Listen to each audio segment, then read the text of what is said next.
Well, West Virginia fans, you want excitement? I think you have it.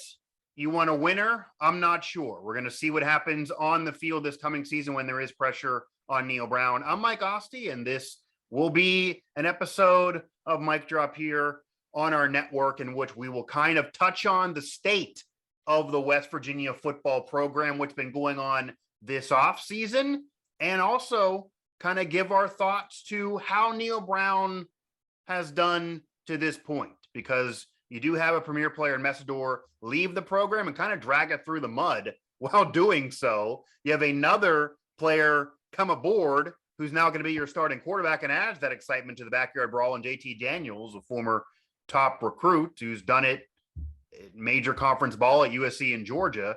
And then you have a solid recruiting class, but maybe a polarizing one, and you still get a mixed bag of opinions on what people think record-wise this team is going to do, and left young at some spots and maybe better at other spots, but certainly it's up in the air to what's going to happen. We're going to try to make some sense of it right now. Logan Carney of our Sports Now Network will join me for this conversation. And Logan, first off, we got to talk about the wild weekend that West Virginia just had, and we're recording this just a few days after West Virginia sees a myriad of players commit to WVU, and even some controversy with one choosing to leave after just coming aboard, so haven't yet even played at West Virginia, and how that maybe shakes things up. So right now, taking all of this into consideration, especially with what just happened this past weekend, what letter grade would you give Neal Brown in terms of his work this offseason, taking it all into consideration, to give us that right off the top? I mean, thinking about it, it'd have to be probably a C plus, maybe B minus, depending on how depending on if JT Daniels can stay healthy. That's the big X factor. Yeah. As I'm sure we'll get into later.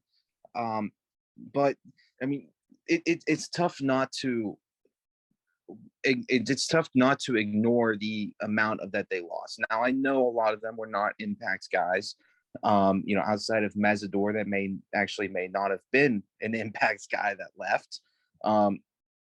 But you're still losing a lot of guys that were developed in your system. And I think what a lot of people don't realize is that replacing guys that leave, replacing, grad transfers, replacing, I don't know why I say grad transfer, I meant graduates or transfers. It's a lot easier to replace those guys with people that were developed already, have spent a year or two learning your system. Yeah. They know the culture of the program. They have relationships with your teammates, than it is to bring in JUCOs and transfers and expect a whole new unit to just thrown together and be ready for week one, which this year, unfortunately for West Virginia, is one of their toughest games on the entire schedule, the renewed backyard brawl with Pitt. So for that reason, I lean more towards C plus, because I think the offseason it's heavily about what's going on this upcoming season. Yeah. Because this upcoming season is the make or break year for Neal Brown. I give the class of 2023 at this point a B plus, maybe even an A minus, because it's turning out to be a very deep class. And that's what I think stands out about it, is that it's very deep. Which again is kind of surprising off of the situation for the program, because Neal Brown's career is in doubt. They haven't really been winning. You're barely getting in a mediocre bowl game, 6-7 last year, losing a mediocre bowl game, and yet able to churn the future of the program and recruits, and even Nico at quarterback, who's going to take a couple years before he plays, but that was a top recruit. That was a big coup for West Virginia that many didn't expect to happen maybe. So Neal Brown is doing recruiting work for the future. It's just, can he do enough to get to that future? Yeah, and that's the thing. Like, that's why it's tough for me to say more than C plus, because how important is that 2023 class for Neal Brown? Because who knows if Neal Brown will be there for that 2023 class. If he didn't do a good enough job bringing in, if he didn't do a good enough job scouting and recruiting JUCOs and the transfers that he brought in to field a competitive team in 2022, that 2023 class is irrelevant to him because he's not going to be around to see it. Probably. And again, I heard from others that maybe he would be. And I know that him and Shane Lyons are in lockstep with each other. So maybe he'll still be around. I know there's a lot of rope that he has. It's nothing like I know that it's a guarantee he wouldn't be there if he doesn't get to a win total. It's just what I would think should happen. But you do talk about the recruiting class. So there is also a possibility that maybe, and we've heard this from people, that even if they win only 5 games or less, maybe he could sell Shane Lyons on 1 more year because of that recruiting class. So he maybe that could help him stay because of what he has coming up. Yeah, and I think that's important because, you know, the way that West Virginia is as a program, it is, you know, a regional power, and it's similar. It should recruit and build the similar way as similar sized programs like Pitt, its rival Pitt, Iowa State, and Cincinnati, the most recent examples. But you can even go back to how Virginia Tech found success doing it this way.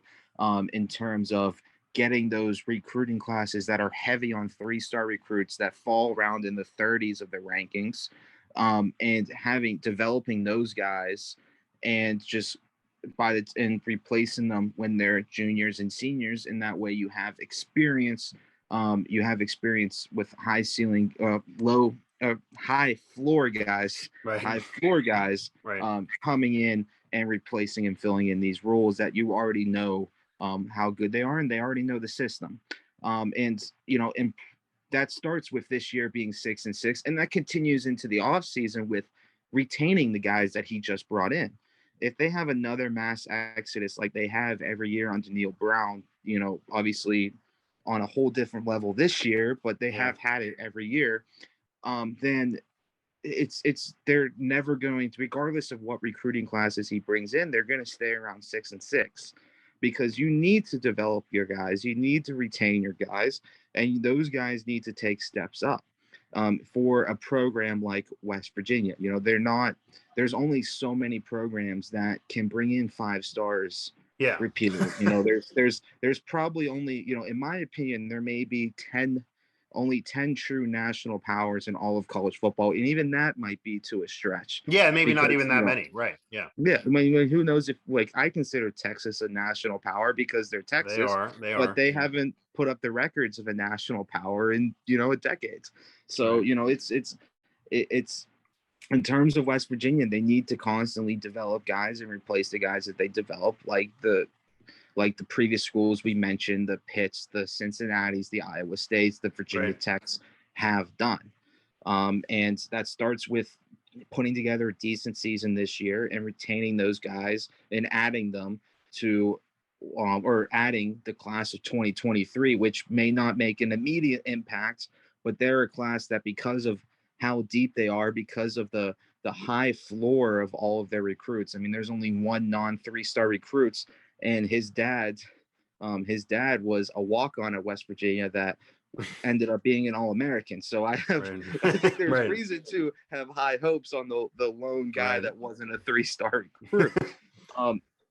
There's, you bring that in 1 or 2 years. I mean, you have this past year's class, which was 35th in the country. This class of 2023, which will, it's looking like it's going to finish somewhere, in the low 30s, maybe high 20s, around there, which is really, really good for, the years that they've had. And those guys, when they're juniors and seniors, you have potentially a 10-win football team, and 10 wins is good enough to win a conference, a Power 5 conference, and it's good enough to put you in talks for a college football playoff berth. Now, I'm not going to say that they're going to win a national title in 4 years, but if they get to 10 wins, just because they have 10 wins, there will be talks of a college football playoff. So it starts with a decent season this year, and then it continues with retaining these guys and developing these guys and making sure that when they're juniors and seniors, they're still playing for your football team. Yeah, and that's kind of the hope, certainly, that you eventually get there. And the rival Pitt, they're going to meet in the backyard brawl. Pitt just had their best season in 50 years, and they had that special year that you're kind of talking about, where even at the end of the year, with how good Pitt got with Kenny Pickett and company, everyone knew Pitt wasn't going to get in the playoff. that was pretty much decided once they had that really bad loss early on in the season. But Pitt was able to win enough in admittedly a down year for the conference a little bit because Clemson, who had been a 5-6 year run dynasty, was not nearly what they used to be. But Pitt took advantage of a down year for the conference with Clemson not being who they were, able to get some quality wins. They had a bad loss, but able to get enough wins in there. And yeah, they weren't going to really get in the playoff, but they got a major bowl appearance, and Pickett didn't play and they didn't win, but who knows maybe if he would have or what would have happened. So that's kind of the season that West Virginia wants to get to. That's where you want to be. And that's where Pitt ended up having last year, and who knows about this season. So that's the plan. Neal Brown feels like, it feels like Neal Brown's still a long ways away, but bringing in a guy like JT Daniels does kind of stabilize things, does add some excitement, and does give some reason to maybe even have a debate or even talk about anything near a B or an A for this offseason that I don't think would exist without JT Daniels. That's such an X factor to this. If you have Messidor leave and he throws the program through the mud and just talks badly about WVU, and then you have other players leave and you have holes at key positions, and yeah, you might have a great recruiting class for the future, but this year's going to be rough again. What are you excited about on the field? And you're looking at a C or below, if not a D or below. JT Daniels being there, Graham Harrell being there with him, and that continuity and that chemistry offensively, that could give you something that's at least reason for excitement. A lot of West Virginia's recruits, and even what you're bringing up, and certainly the influx of 5 players over a weekend, and then Nico, even you have some high recruits like Nico maybe at quarterback that some were even excited to see maybe this year. That's not going to happen because of JT Daniels, but he certainly is going to be a big part of the future of the program no matter what, as long as he does stay there, as you're talking about with Neal Brown, because Neal Brown and him certainly have that relationship, and he did bring him aboard from the other side of the country, so there was no personal connection there, but mostly 3 stars. So it's mostly a situation that if West Virginia getting a 3-star recruit, that's considered good, and it should be considered good. And I think the other end of this is that maybe I feel like it's not being focused on enough. Neal Brown, as you said, is putting together a B+, A- type situation recruiting class for 2023 and getting commits from kids who are 3 stars or above, where the program's not really sitting pretty. This is a program that's 6-7, mediocre bowl game, year prior, okay because the COVID year, but not really impressing anybody, even though they had the solid, bowl win over Army. Years prior to that, it was just nothing, where Neal Brown had to cry in a press conference at the end of the year and claim he was definitely going to bring it back to glory. It's certainly been a couple years since then. And then obviously the cupboard being bare that first year. I know a lot of our colleagues like to call that Neal Brown first year is year 0 because of Dana Holgerson's exit. But as you mentioned, you can call it year 0, whatever if you want to, but it did count. The record counted, it occurred, it's year 1. So now going into, 4 years deep here, going into year 4 and then year 5 to get into that recruiting class, it is a little surprising for him to be able to do this well recruiting, despite the record not being there. I believe 17-18 overall. So nothing to be excited about really.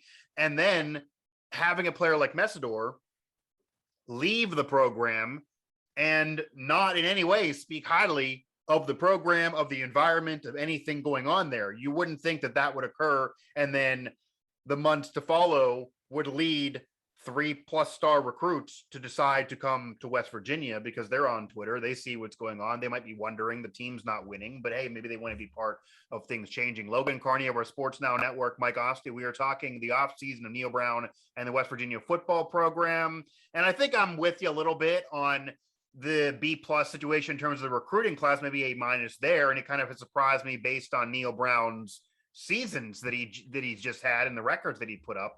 But my only pushback, I guess, for this offseason is maybe to float more of a B, just for the fact that JT Daniels, to me, can be a game changer and also allows that excitement to exist that otherwise wasn't going to be there. I think most West Virginia fans would agree with me that if Jared Deggy was their quarterback for the Backyard Brawl, if Garrett Green was their quarterback for the Backyard Brawl, as much as everyone's excited for Nico for the future, if he was your quarterback for the Backyard Brawl as a true freshman, it would hard to even really get pumped up for the environment and for the game. Because yeah, you're excited for the rivalry, but you would go from being a touchdown underdog or a 2-score underdog to potentially losing by 20 or 30 and not even wanting to watch. So that adds excitement to this team that otherwise didn't exist. And that is a potential big deal for an offensive coach that has not yet had success offensively. Yeah, and I mean, we looked.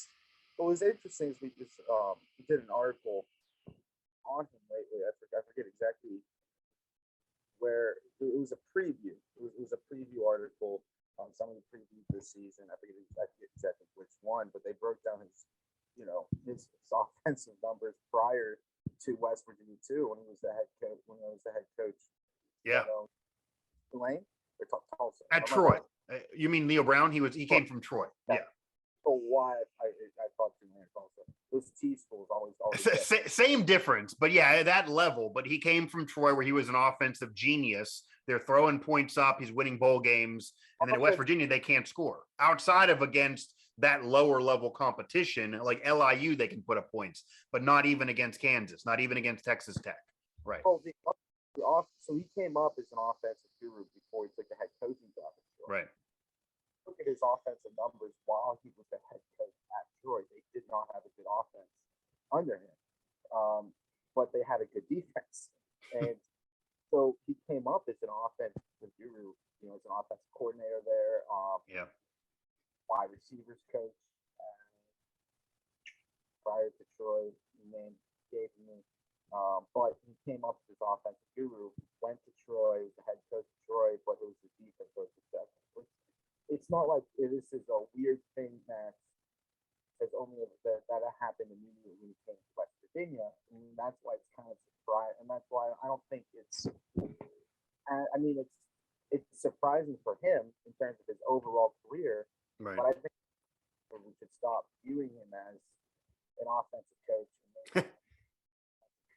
Because since he's been head coach, it's been his defenses that have been very good. It was his defense that led to those 10-win seasons at Troy, and it was his offenses that have held back this West Virginia team in the past few years. But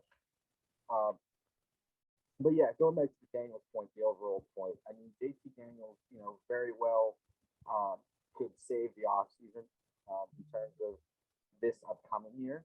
Yeah, if you pluck him out, then yeah, it's a C or a D off season, right? If you pluck him out, it's really tough to have any faith on him.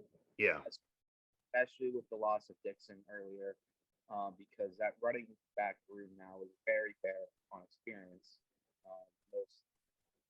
Most carries being Mathis has had 90 carries his whole career. That's a guy with experience really on that whole running back room. Yeah.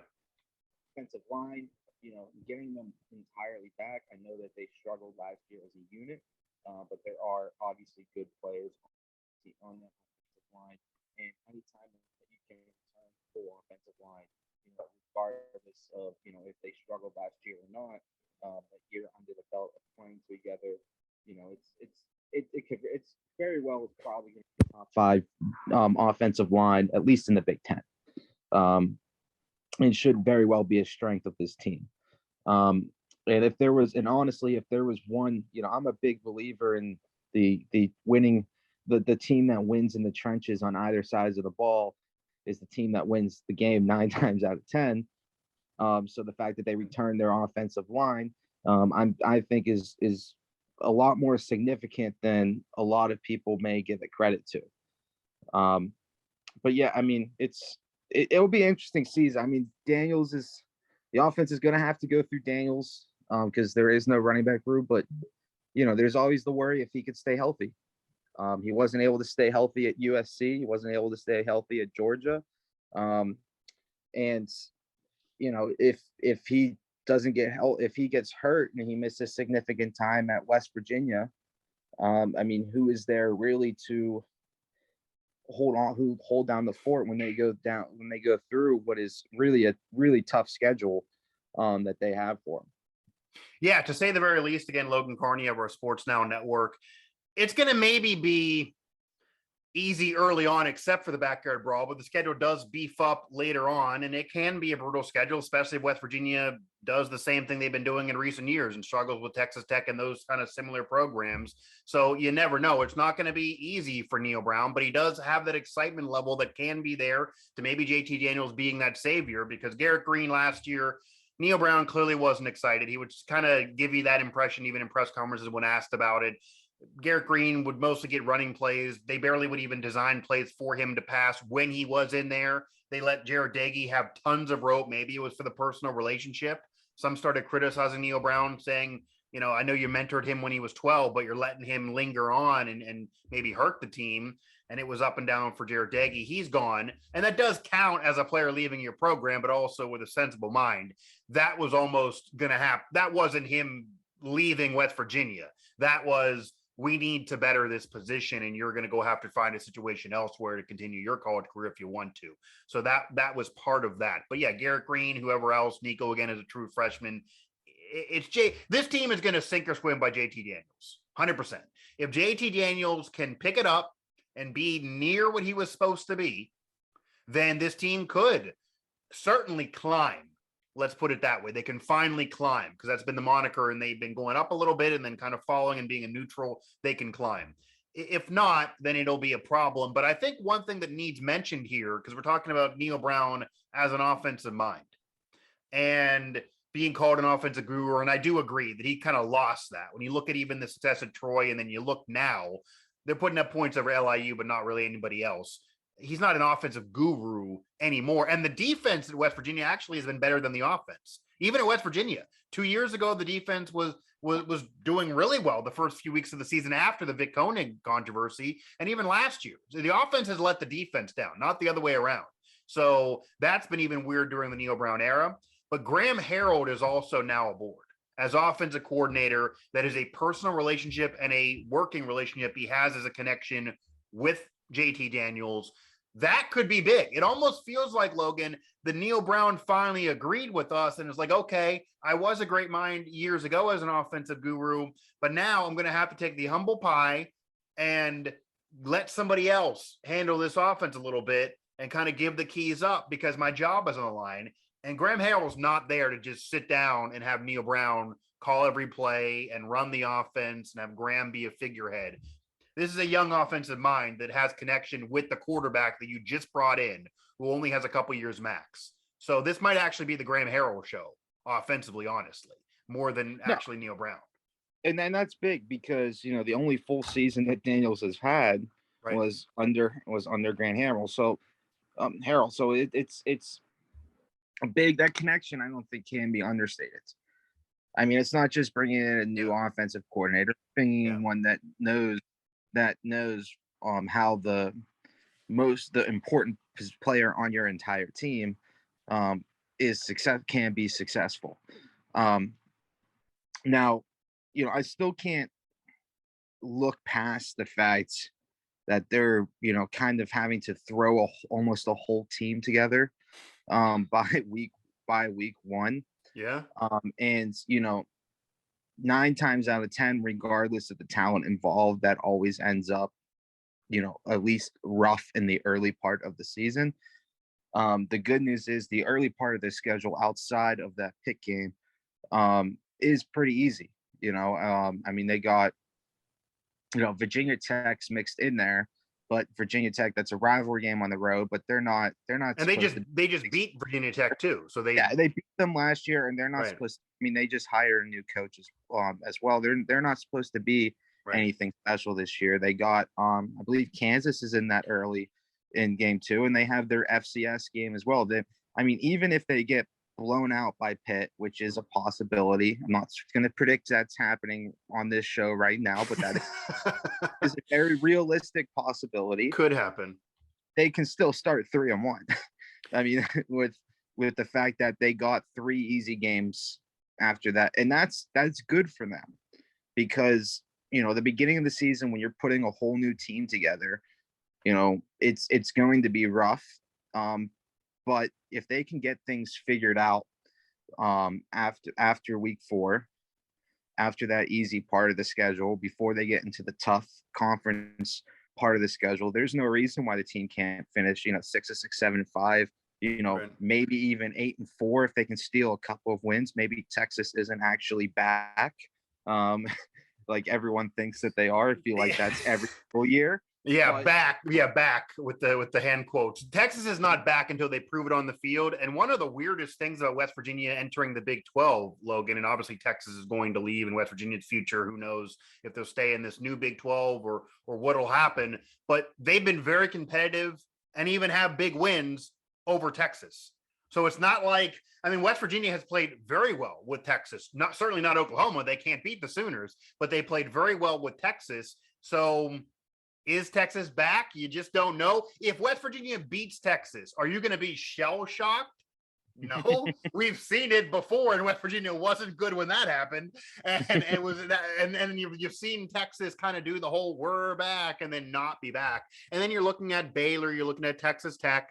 These are programs that West Virginia maybe won't be favored in those games, but certainly West Virginia could maybe beat. I'm not predicting 8+ wins here, but as you put it, Neal Brown, I think there's also pressure not only on this year to at least get to maybe 6 wins and solidify a bowl game and do it earlier in the season.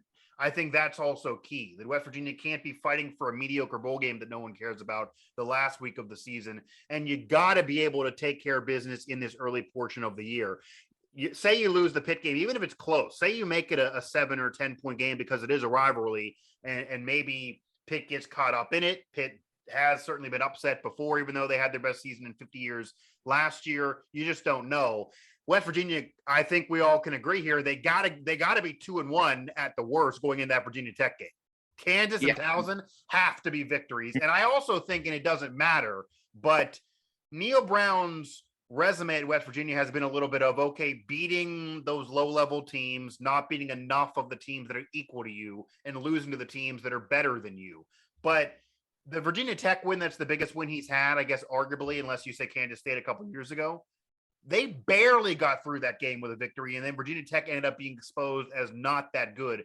Neal Brown needs to throw up some points. He needs to, impress. Even if you lose to Pitt, West Virginia needs to dominate Kansas. They need to dominate Towson and at least show there's a separation between those programs and West Virginia, even if they're not where they want to be in conference play. But 2-1 going into Tech makes tons of sense. They could be 2-1, and then you mentioned Tech. You can beat 2. In year 4, you shouldn't be scraping by with a 1-score win over Kansas.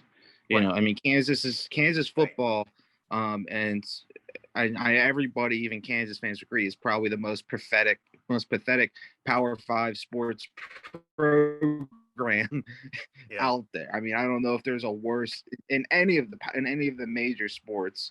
I don't know if there's a worse Power 5 program out there than Kansas football. Right now, that is a team that you can't. Well, even in history, it's not like they have this powerhouse. No, they had that one random Orange Bowl year. They had that one random Orange Bowl year, but no, 100% Kansas football, right? Yeah. We're talking. This is. I agree to the extent it's year 4 now. The expectations, the general consensus. We were talking before. We looked. I just got the magazine today for Athlon Sports, has West Virginia at 7-5, probably the highest win total, at least that I know I have seen of them in the preseason by a national outlet. But the general expectations around this team is on average about 5 wins, 5 maybe 6 wins, mostly around 5 wins. We've seen a decent bit of 4s as well, but it's around 5.5, I guess, right where their Vegas line is. I agree that just meeting expectations is probably not going to cut it in year 4 when expectations are that low. This is a year where where Neal Brown has to exceed expectations, even if it's only by 1 game or one win or 2 wins. I'm not saying this guy has to go out and go 8-4, sure. With a finishing in the top 25 or some decent bowl game or anything like that. But 6-6, a bowl game, possibly not winning that bowl game, finishing 7-6, finishing 7-5, maybe you win the bowl game, go 8 with an 8-win team there, 8-5. that's something that you should see. And that's something that, it really makes this offseason look a lot better, because he would have done that with a team that he basically all brought in through JUCOs and transfers. And it's also holds a lot, going in if you have a year, if they go, let's say they go 6-6 and win the bowl game, finish 7-6. They don't lose 20 guys to the transfer portal again. All of a sudden you got a really good class coming in. Now, granted, with them being mostly 3 stars, they're not going to make an immediate impact. I mean, Gallagher probably will, but most of them there probably won't. But it's not like they had a bad class this past in the 2022. It's not like this year's class is bad. I mean, it was 35th, I believe, in 247 sports. Again, to reference back to Athlon, they have it as the 4th best in the conference behind Texas, Oklahoma, and Oklahoma State. Yeah, and their You historic get them power in year 2. Right. I mean, if you're out of those programs who's currently in the Big 12, and obviously that's going to change, Texas and Oklahoma are historic powerhouses forever. Oklahoma State is maybe historically equal to West Virginia, but they have certainly done a better job recently and usually do a better job recruiting wise. And they have a coach who's been there forever. So to be 4th to them, that's not bad if that is what you feel. But yeah, that's a positive situation there in terms of that. There's no reason that this program can't, succeed the same way that Pitt has succeeded recently, that Cincinnati has found success in, that Iowa State has found success in. Yeah. And that is taking these classes that are ranked in the 30 to 40 range, because they're mostly 3 stars, and developing those guys so that by the time that they're juniors and seniors, instead of replacing somebody who may have graduated or transferred out with a JUCO or a transfer like Neal Brown had to do this year, you're replacing a guy that has been developed with your playbook, with your style, somebody that is fully committed to the program because he sat 2 years on the bench. And that's there's no reason West Virginia can't succeed that way. But in order to do that, it starts with this year by winning at least 6 games, which is not that tall of an order, but it's better than what's being expected.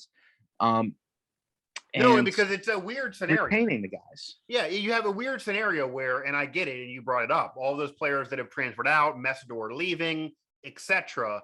But to go to 4 wins would be a real drop off. Even the last year and the year before that, certainly last year, really 6-7, you lose the bowl game, you lose the guaranteed rate bowl game. What you think of that? It has been called one of the worst seasons West Virginia football has had in the past 2 decades. The year prior, they do win a bowl game, and it was mixed up because of the truncated COVID year. But if you go from that to where that was so criticized with Jared Dagey to a better quarterback, I don't think anyone out there thinks JT Daniels is not better than Jared Dagey. You have a better quarterback situation now, to then all of a sudden to win only 4 games and drop off even further. That would be a problem. You still have Stills there. You still have Dante Stills defensively. So there are still some players.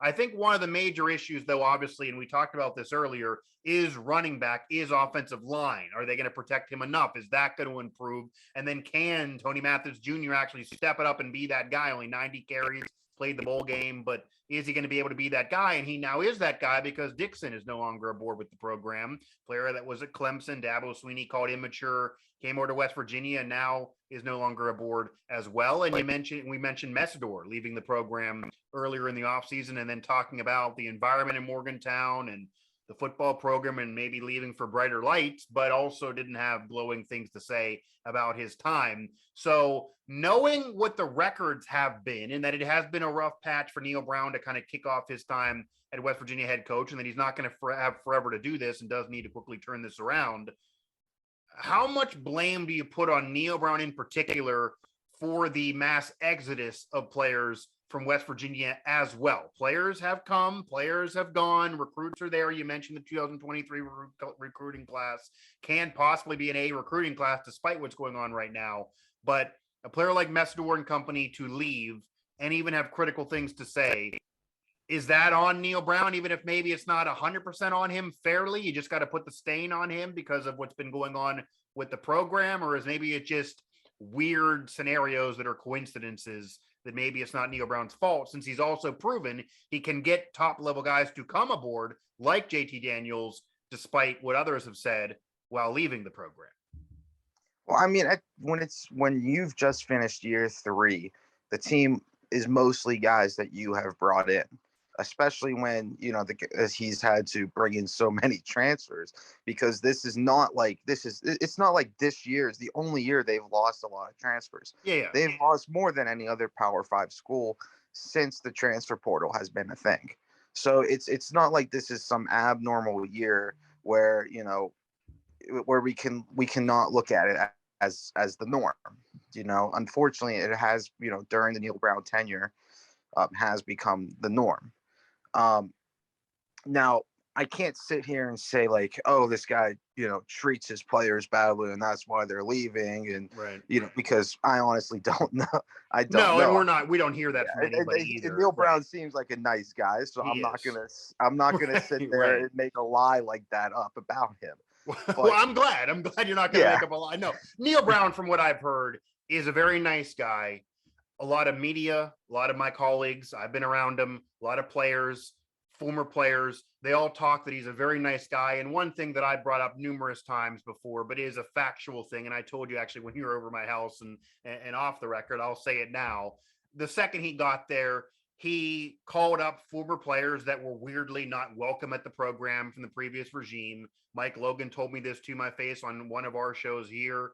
Pat McAfee was open, and he talked about it on his show, which obviously has national pull, that he didn't feel welcome at the program for the previous 5+ years, which that got to blow your mind to think that you're a program, a Power 5 program, you're trying to get back to glory. You have Pat McAfee, who's one of the most recognizable people in media now from what he's doing, and certainly was an NFL punter, and you don't welcome him there. He doesn't feel welcome. You have Mike Logan, who's won a Super Bowl, that played with the Steelers, that is living in a city an hour away from you, that wants to go to games, and you don't make him feel welcome, and other athletes as well that were West Virginia greats that he didn't really make feel welcome, apparently, in terms of Dana Holgorsen. And Neal Brown made them feel welcome and open up those doors, and you see player retirements, you see jersey retirements, you see things like that. And that's all because of Neal Brown. So he says the right thing, just the results haven't been there. And it's a results-based business. So that's the problem. Yeah, and to go back to the transfers, one of my biggest annoyances is the defense that this is the new norm, is the common argument that this is what it's like in the transfer portal and the NIL era. And yes, more players are leaving every school because of this. But again, to go back, not as many players at any other Power 5 school have left West Virginia. So while I don't know why it's a problem, it is a West Virginia problem. And it's not like they don't have an NIL thing set up like other schools. They do with the Country Roads Trust. It's not like, I mean, even just thinking about the reasoning, I can't think of why it is affecting West Virginia more. It just is. And, at some point when it's been 3 years, and you're entering your 4th season, and it's still affecting you more than it is every other program in every other Power 5 program out there, at least, or especially even the more than your conference, it is your problem, and you do deserve some of the blame. Now, is that unfair because we can't, think of the reason as to why they are leaving? To an extent, yes. We can't think of. I can tell you the reason that some fans would give, by the way, just knowing the program. They're going to say that eventually this was going to be a problem with West Virginia in the Big 12. That's going to be an opinion out there, that because geographically speaking, it's a lot of travel. You don't really have a rivalry. They are on TV, but not all the time. That's going to be a thing that was brought up even when they joined the Big 12, and they had to go. There was no other opportunities, and if they didn't join the Big 12, they would have been a lower level program to where they are now. Being in the Big 12 was not the problem, but that's going to be an opinion. that's out And, there. that's they are in the wrong conference. I mean, they are. We all know that. Right. They're in what's worse for West Virginia is who even knows if the Big 12 is going to be considered a power conference once Texas and Oklahoma leave, because those are really the only national program, the only true national powerhouses in that conference. Yeah, and there were some people that didn't even like West Virginia being in the Big 12 when those programs were in the conference, just for the fact that you don't have a traditional rival. And I know, because I did shows where I was talking and previewing every single game and talking with the other media, and they always would talk about they love the environment, they understood the history, they're happy West Virginia's there. But man, that has to be hard for West Virginia to have to travel so much further than every other program to play games, because geographically speaking, they're not with where every other program is. And that's why culture makes sense. Maybe I love, and it's been kind of, I mean, we both interact with a lot of West Virginia fans on Twitter, and it's been very disappointing to see how many are so quick to shoot down Cincinnati as what could very well be a great rivalry for West Virginia in the Big 12, because not only are they close, I mean, yeah, they're not really traditional rivals. They aren't. Right. I mean, they were in the Big East, for a bit, but they're both, I've covered recruiting for them this year. They're both stealing each other's recruits. They're recruiting the same guys. Yeah. Cincinnati flipped one of West Virginia's recruits, the cornerback, get the name off the top of my head, but earlier this year, not too long ago. Cincinnati, they were just in the college football playoff, so they're, they obviously have lost a lot from that. They're not going to make the playoff again this year, but they're still going to be a top 25 team this year, and they're likely to be, as long as Luke Fickell doesn't bolt from there, they're likely to be a top 25 team when they do join the Big 12. So you got a good rival too. This isn't like you're just throwing some bad team. There's, a lot of those. If you beat them, it can mean issues something. Can be fixed. Right. It can be a solid win if you beat them. Yeah. Yeah, you have in a year or two, if you get excited about Cincinnati, you have the makings of what can be a very good rivalry. West Virginia is the historic regional power with, obviously everyone talks about, some of the most wins all time. You got Cincinnati, who is, the up and coming power. They're not far from each other at all. They recruit from the same players. They build their teams the same way through getting those threes and the occasional fours and having them commit to the program. Having Cincinnati in the Big 12 is a huge boost for West Virginia, and fans should be really excited about what could be a very great rivalry, especially to the extent that, West Virginia now has to use up all their non-conference games scheduling their historic rivals. Virginia Tech, Pitt, they got, Penn State. I don't know if I'd actually consider them a rivalry. I know some people do, but they got Penn State coming soon. Right. They had Maryland, last year.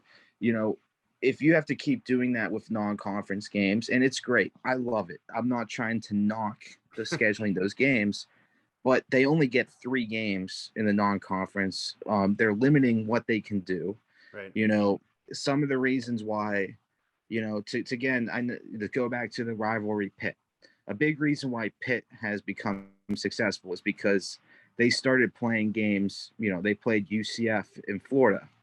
And now they schedule UCF before UCF won a national championship, when UCF was still an 0-12 team. Oh, I don't put quotations marks. I'm fully supportive of them. Okay. Well, I love it. Quotes. I love it. Okay, I think I was on a bullseye in some bars in Orlando. I think back in those days.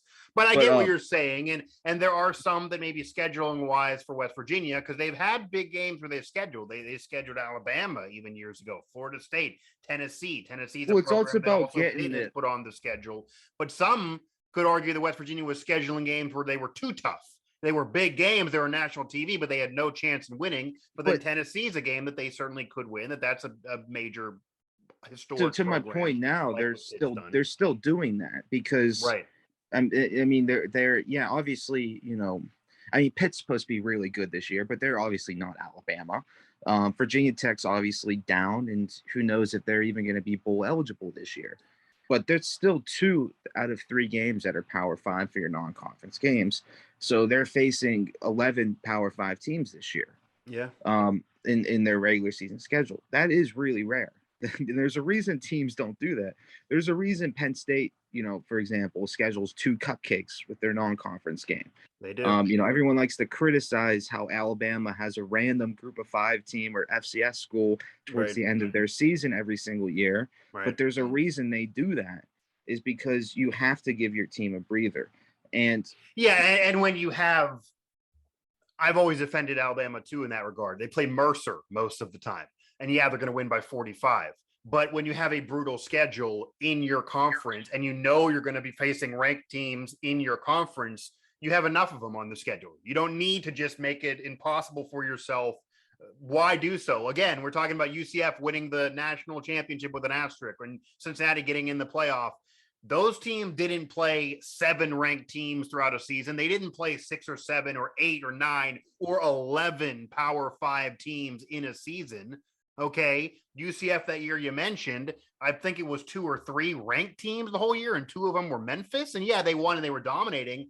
But West Virginia is playing 9, 10 Power 5 teams, and that might be annoying for a West Virginia fan to say, well, if UCF would have played that many Power 5 teams, they wouldn't have went undefeated. Cincinnati wouldn't be in the playoff, but West Virginia could maybe be smarter with the schedule as well, because there is a such thing in college football as scheduling games that are and having a schedule that's too tough, that's unnecessary for yourself. And Alabama doesn't do it. They add a cupcake in there despite all the ranked games they have. So West Virginia certainly could do the same thing. So Logan, we're gonna pause there and probably reset this again in a few weeks, because West Virginia's recruiting has certainly been that roller coaster ride where it's been players leaving, players coming, and recruiting classes that actually have some prestige and maybe give you some reason for hope for the future.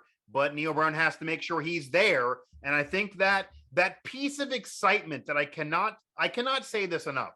If JT Daniels was not included, I don't know how much excitement would exist in the backyard brawl despite putting a rivalry back together. Obviously, people would be excited. But in terms of a competitiveness and actually West Virginia fans feeling that they could win, that probably wouldn't exist in all reality. So this adds an extra tinge of excitement by having JT Daniels. That is a big deal. But of course, there are holes on this team still for this coming season. We mentioned it, running back and certainly spot defensively in O-line. And then who knows about the future. But Neal Brown's done some work in maybe the most important offseason of his career, really. And he had to, but he did. And we will now see if the program actually does climb. Because again, look up any definition you want. In order to climb, you have to go up. So they went from dropping to going up to then in neutral and maybe dropping off a little bit and no longer climbing. And it's almost like they're on a mountain here after 2 years ago winning a bowl game, where you have a climber and you see rocks starting to fall and someone's foot is losing footing and you're like, oh, they're going to fall off the mountain and it's going to all be over.